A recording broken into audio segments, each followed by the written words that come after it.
بسم اللہ الرحمن الرحیم۔ السلام علیکم ورحمۃ اللہ وبرکاتہ۔ چینل اسلامک پورٹل 786 کے معزز ناظرین، آج کی ویڈیو میں خوش آمدید۔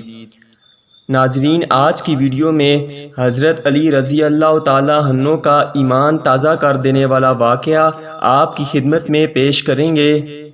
اپنی ویڈیو کی جانب بڑھنے سے پہلے تمام دیکھنے والوں سے گزارش ہے کہ چینل اسلامک پورٹل 786 کو سبسکرائب کر دیں اور گھنٹی کے بٹن کو پریس کر دیں تاکہ ہماری آنے والی لیٹسٹ ویڈیو کا نوٹیفیکیشن آپ کو ملتا رہے۔ تو چلیں دوستو، بڑھتے ہیں اپنی ویڈیو کی طرف۔ حضرت علی رضی اللہ تعالی عنہ کا مشہور قصہ ہے کہ لڑائی میں جب تیر لگ جاتا تو نماز میں نکالا جاتا۔ چنانچہ ایک مرتبہ ان کو تیر لگ گیا۔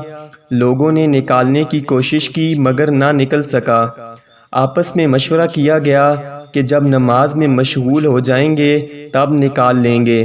جب آپ نے نماز شروع کر لی تو لوگوں نے اس کو زور سے کھینچ لیا۔ جب نماز سے فارغ ہوئے تو آس پاس مجمع دیکھ کر فرمایا، کیا تیر نکالنے کے واسطے آگے ہو؟ لوگوں نے عرض کیا، وہ تو ہم نکال چکے ہیں۔ آپ رضی اللہ تعالی عنہ نے فرمایا، مجھے خبر ہی نہیں ہوئی۔ اللہ رب العزت سے دعا ہے کہ اللہ رب العزت ہمیں صحابہ اکرام کی طرح اسلام پر قائم و دائم رکھے۔ دوستو، اس ویڈیو کو زیادہ سے زیادہ شیئر کریں اور ٹیم اسلامک پورٹل 786 کو اپنی خصوصی دعاؤں میں یاد رکھیں۔ شکریہ۔